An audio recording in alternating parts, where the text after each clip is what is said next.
Hello and welcome to the world premiere of the new 911 GT3. Here you will find all the vehicles that we exhibit from time to time in the museum, and we are surrounded by so much history. The GT3 turned 25 this year. This car was presented in 1999 at the Geneva Motor Show. A legend was born. The race-ready driving machine and the 911 portfolio. Walter Röhrl did a lap on the Nordschleife in it in 8 minutes, even slightly under. The car is a race-capable driving machine with road approval. This was actually the birth of the GT3. The second generation 996, this car has even more differentiation from the Carrera. Interior revamped accordingly. Lighter seats, an engine that delivers 21 horsepower more and can rev up to 8,200 RPM instead of 7,600. With the 997 model that we see here, the GT3 became a permanent fixture in the 911 model range. 415 horsepower, in this case 8,400 RPM. And it was increased again in the second generation car we see here, 3.8 liters, 8,500 RPM. Racing technology wherever you looked. Its own brakes and a lift system for the customer was possible for the first time. This made it possible to lower the car and refine the aerodynamics even further. Getting even faster required the use of technology. The 991 platform gave us every opportunity here. This car was developed with a completely new 3.8-liter direct injection engine. A completely new engine, 9,000 RPM, 475 horsepower, coupled to an ultra-fast shifting PDK gearbox. The sport version was specially tuned for the GT3. With the 991 second generation that we see here, the manual gearbox was back. There was also a touring version for the first time. That is, a GT3 version without a rear wing for the driver. This brings us to the current 992 generation. The GT3 in the 992 version once again offers a quantum leap in technology. Double wishbone front axle, aerodynamics borrowed directly from the racing car, easily recognizable by the swan neck suspension, an even lighter chassis. This car, also available in a touring variant, was the most successful 911 GT3 to date. So much for history, but now we're looking forward to what lies ahead.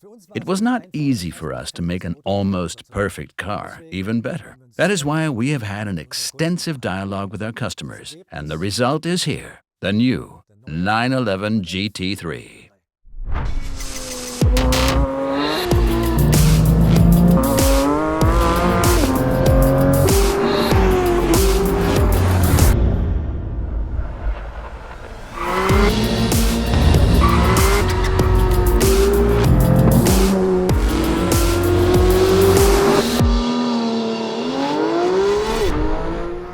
The heart of the GT3, it is still as it should be. A high-revving, naturally aspirated engine, 4 liters, 9,000 RPM, 510 horsepower. This time, however, coupled to a gearbox with 8% shorter gear ratios, similar to a 911 ST special model. 8% shorter gear ratios means more traction in every situation. But that's not all. The entire car is a little tighter in terms of styling than its predecessor, with aerodynamic revisions, particularly non-visible ones in terms of the gearbox and drive shaft cooling, but also in terms of brake cooling.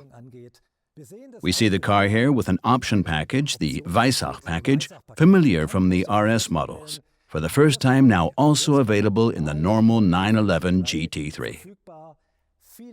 Many carbon elements. It starts with the air blades in the front, and continues to the mirrors, the side blades of the rear wing, and finally the interior. Magnesium wheels. These wheels alone are 9 kilograms lighter than the original alloy wheels. So, now we know what it looks like and what it's got inside. But most importantly, how does it feel? The sound, the driving pleasure. Amazing. It's unbelievable how the car works. Ultra precise. The 8% shorter gear ratio is definitely great on tight and winding sections. This makes it even better in the perfect engine speed range, especially in terms of the shock platform. Here in the curves too, The car absorbs waves really perfectly. Another huge step forward, especially with the brakes. You can hardly notice any pitching movements. This is big-time stuff here. Jörg is in his element in the car. This may be due in part to the fact that he finds a similar working atmosphere here to that in his racing cars. We have a new full bucket seat, and it has some advantages and gimmicks which I'll show you quickly. As soon as I'm on the track, as Jörg is at the moment, I wear a helmet for safety and for regulatory reasons. In order to improve ergonomics and simply create more freedom of movement for the headrest can be disengaged up here, which frees up additional space to ensure a more upright head position with a helmet. The seat is also foldable. By pulling a loop here, the backrest can be unlocked, folded forward, and the loading situation for the driver is much improved. Clear advantage over a fixed shell. Otherwise, what we see in the interior is the elements of the Weissach package. Race tags on the dashboard. We have a carbon interior door handle. We have a lightweight door panel with a luggage net here. What a car. But that's not all. For the first time in the 25-year history of the 911 GT3, we are presenting two variants of the GT3 at the same time. Let's set the stopwatch aside. Let's turn to winding country roads. Let's turn to the customers who like to drive on Sundays just for fun. And for them, the GT3 with Touring Package is just the thing.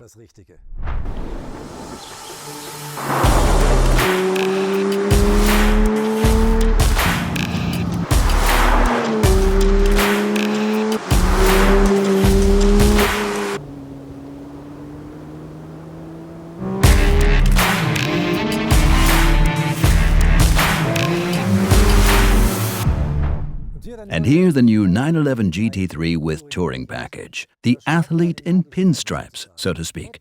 Slightly more discreet than its winged sibling. It's still just as track-worthy, but this is more of a driver's car. 510 horsepower, 9,000 RPM on the engine side. In this case, Touring is standard with 6-speed manual gearbox, and optionally also with a PDK gearbox. We interviewed a number of customers, and there was always one topic that came up in particular. Please give us a 4-seater with the Touring. We have a rear seat system that can be selected as an option. Those who want the car even more sporty, even more purist, can choose the Leichtbau package. It is very similar to the Weissach package, including magnesium wheels that significantly reduce weight, but also includes other features around the car. We use leather, partially embossed leather on the dashboard, and we use textile inlays as seat center surfaces. The new 911 GT3 with Touring Package. For me, it's the perfect new 911 for country roads. And not just for me. I think Walter Röhrl feels the same way. My job in principle is always to check the performance of the car. I have to drive fast and make sure that the car is still reasonably easy for the customer to control at the limit. That's what matters to me. The new steering is just as direct as the old one, but less nervous coming out of the zero position. It's very important that the seat holds my body, so that my hands are free just for steering.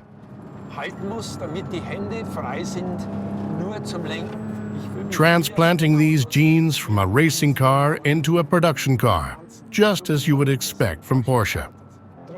Despite all the regulations that exist, we still have a very compelling sound that just gives me this motivation, that feeling that I am sitting in a racing car, and that just gives me a thrill when I see the tachometer, hear the sound, and that reminds me of my active racing days.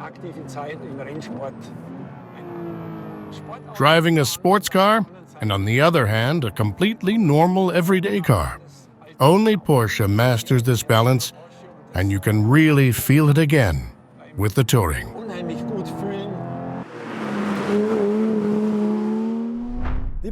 Dear sports car enthusiasts, it's a special moment for me too. The simultaneous world premiere of two GT3 models. One more for the track, the other more for the road. But both offer an exceptional, unique, and quintessential GT3 driving experience. Both are even more emotional, even more individual, and exactly aligned with the wishes of our customers. For more information, please visit Porsche.com or the Porsche Newsroom. I thank you for your attention and bid you farewell. Many thanks and goodbye.